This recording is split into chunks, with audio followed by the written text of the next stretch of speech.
creo que el de la poesía es el más orgánico de todos, ¿no? En el caso mío, ¿no? Y creo que este es un premio que, aunque lo reciba yo soy el pretexto porque el poeta, si algo busca, es esa suprema expresión del nosotros. Cómo vincularnos, cómo conectarnos, cómo tender los puentes que no se le ven, que existen entre nosotros, que empiezan tal vez en la palabra, pero que vienen de los genes, que vienen de nuestra condición astral, de nuestras almas, de esa holística totalizante, de esa realidad última en la que todos estamos inmersos, de esa sensación oceánica de la que habla el psicoanálisis. Los místicos han hablado de todo esto. Ese neumen, ese plasma que lo conecta a todo, ese sentido del amor que unifica. Creo que nosotros somos unas bacterias cariñosas, no somos una especie depredadora como se nos pinta, ni somos una especie maligna como se nos ha tratado de inculcar. Y escuché decir al maestro acerca de la integración, me encantó ese término suyo, su manifiesto. Bueno, con cada uno de los participantes aquí he tenido una experiencia particular, singular, específica, muy linda. Esto es parte de este proceso, de que uno sale engrandecido, uno sale favorecido con estos eventos, por la experiencia humana, la experiencia interhumana, que es algo que tenemos que rescatar de cara a esta hipermodernidad de la infomanía, que nos tiene descuartizados, pero que también es muy beneficioso. De hecho, voy a hacer una pausa para tomar un selfie. Hay que promoverlo. Después no me creen que estuve aquí. Por favor. Mari, súmate, por favor. Recuérdense que yo me dedico al cine, entonces tengo esta ansiedad inevitable. No te veo.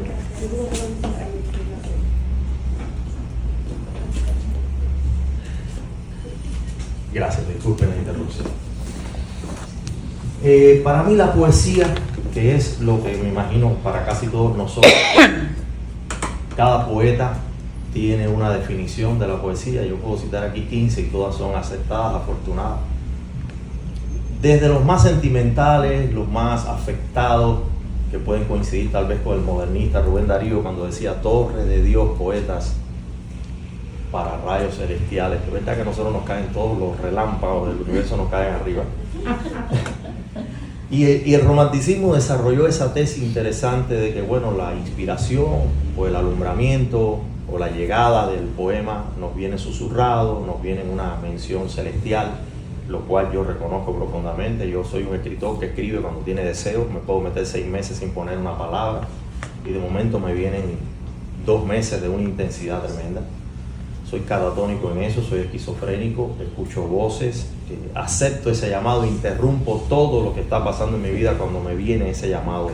Llamémosle del cielo, llamémosle de Dios, o del demiurgo, o del topos urano platónico, o de los registros akáshicos, o de las voces y de los espíritus que nos rondan. En fin, uno no puede ubicar una topología de dónde provienen estas voces. Pero lo que sí tienen claro los románticos es que cuando esta voz llega, que es esta contribución divina, esta voz no culmina hasta que uno se sincroniza con ella y le da la continuidad en el segundo verso.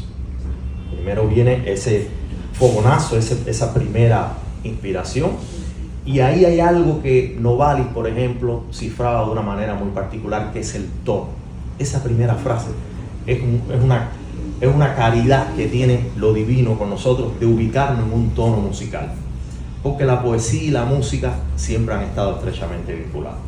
Lamentablemente la poesía moderna se ha aislado de la música, pero si ustedes ven, vayámonos lo más atrás que podamos, al mundo de las teogonías griegas, esa época cifrada en mitos que no logramos entender todavía.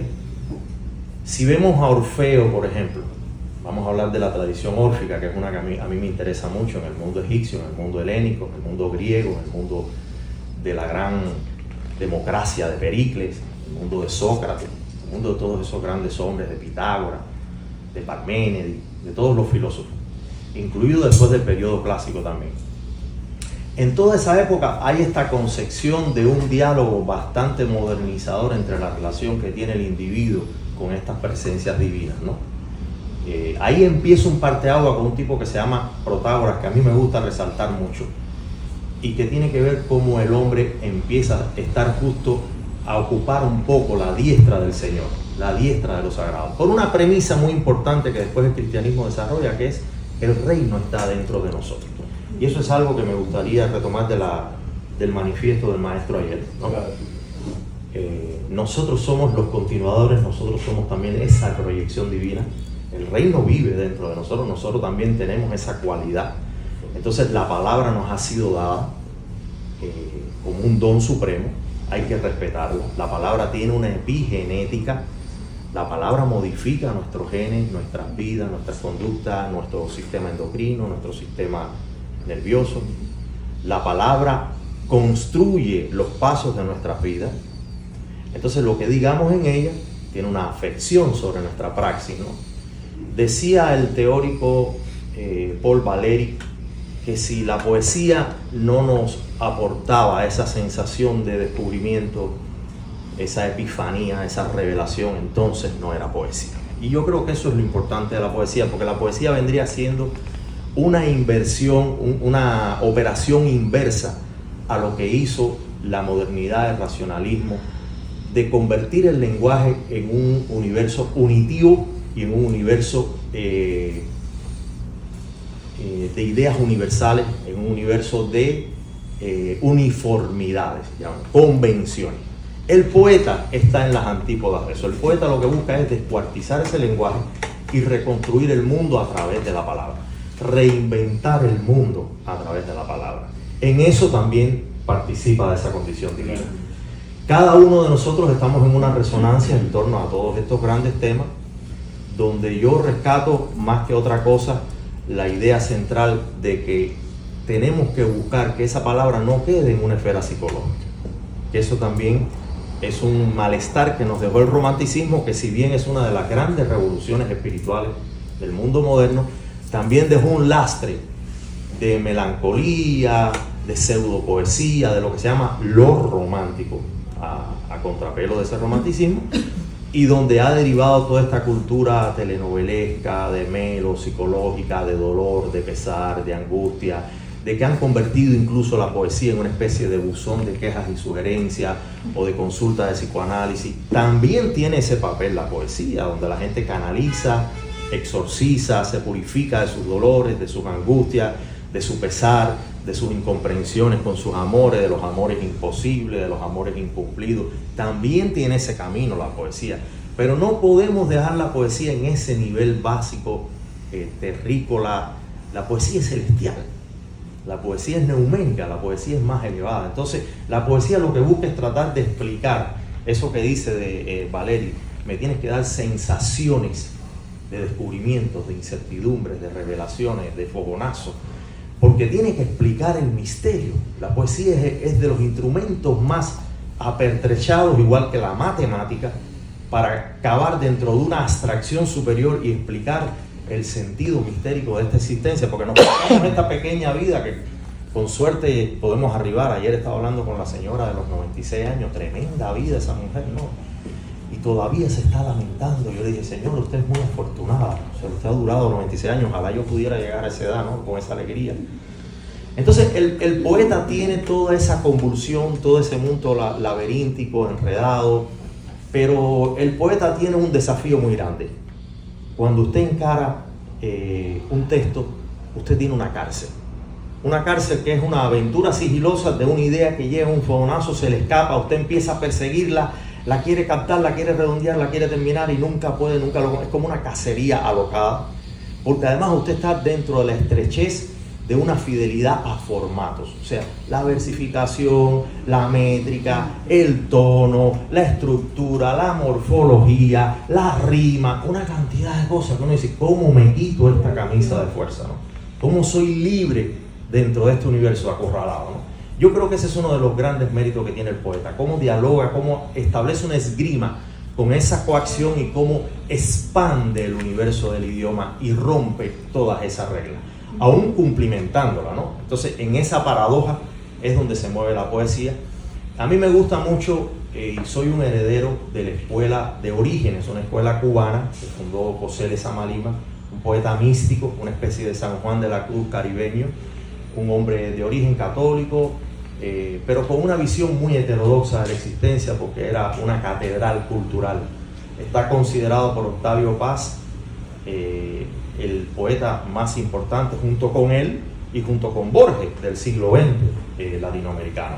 Me gusta mucho de esa escuela que Lezama tiene una definición que me encanta, que dice: la poesía, dentro de las muchas definiciones que tiene, la poesía es un caracol nocturno en un rectángulo de agua.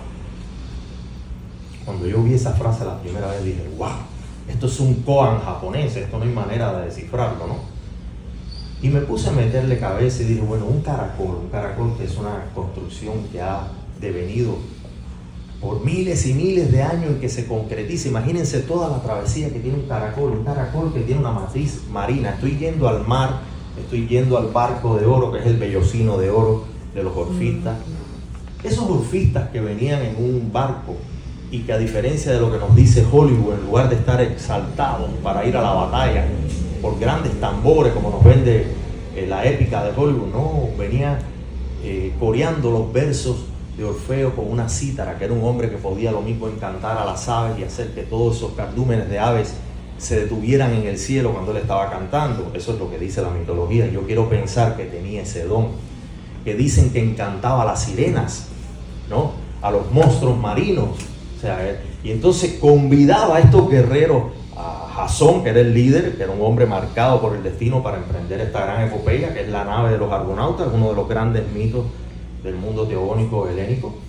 Y este hombre, con su cítara melódica, entonces los compulsaba a emprender el desafío de la batalla y de la muerte. Imagínense qué poder tenía la melodía.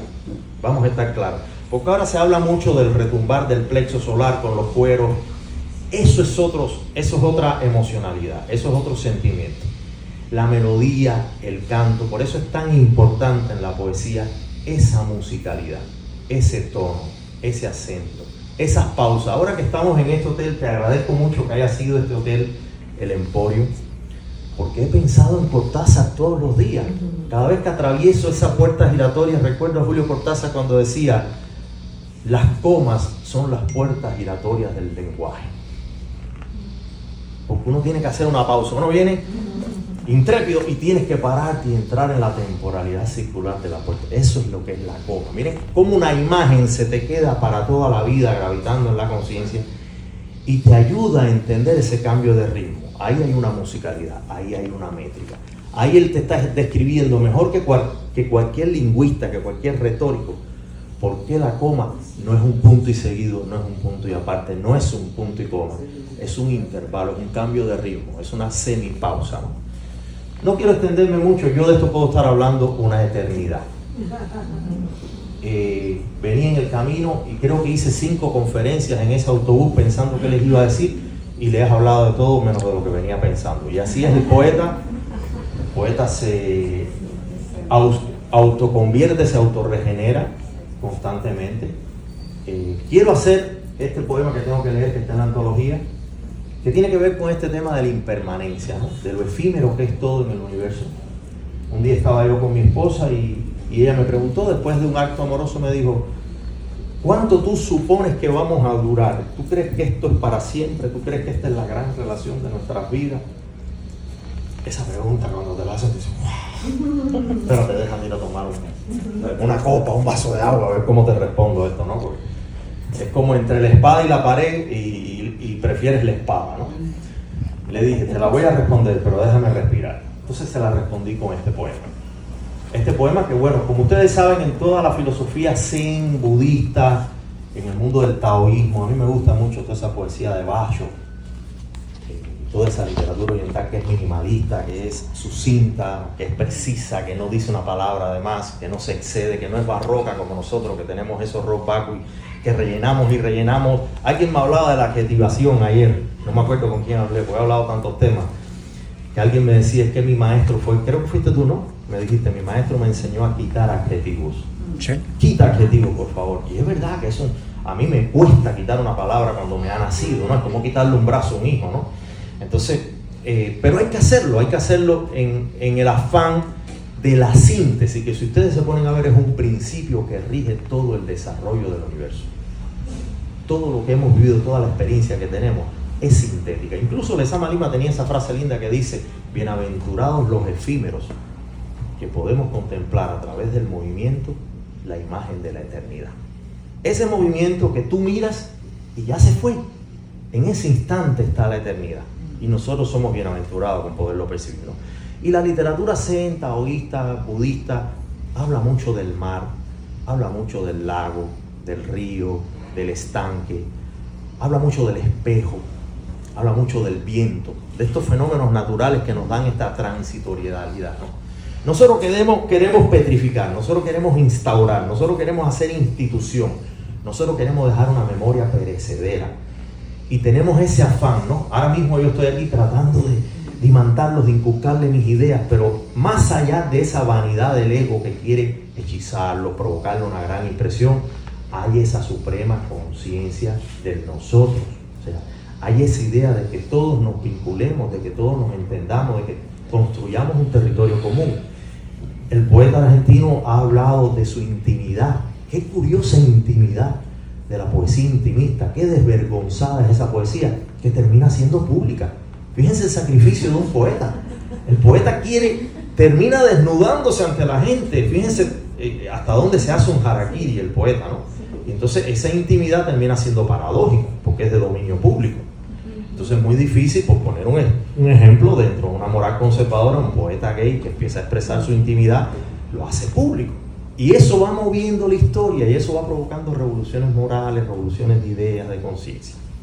Bueno, pero yo en este poema que habla sobre la impermanencia, yo le dije, mira, todo es efímero, todo es impermanente, pero lo que yo sí te puedo garantizar es que en el beso que te acabo de dar, en el amor que tuvimos, que estamos teniendo, hay una eternidad implícita.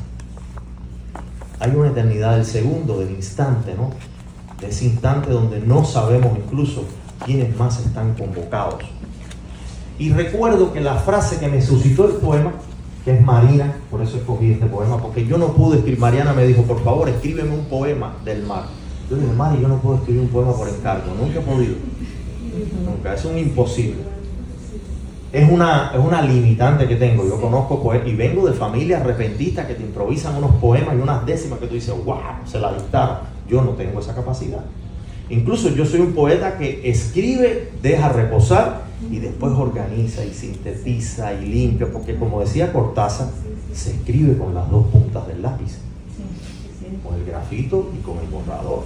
Entonces después viene ese proceso de la economía de recursos y de quedar en lo esencial. Entonces la primera imagen que me vino a la cabeza es que yo le dije, ¿tú te imaginas?